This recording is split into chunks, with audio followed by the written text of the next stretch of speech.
iniisip nyo habang hinahagot ko ang mga ito? Ang ganda. Ang ganda nilang tignan, no?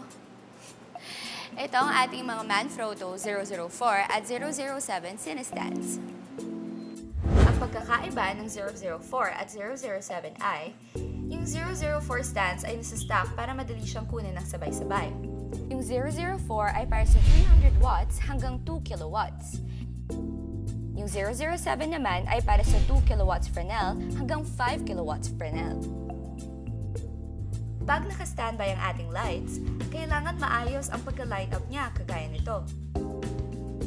Hawakan natin ang body at alalayan natin ng lock, just like this. So ito ang ating mga Manfrotto 004 at 007 cinestands. Tandaan, ingatan natin ang pagtaas at pagbaba nito para hindi tayo makadisgrasya. Maaalala niyo ba yun? Yun o!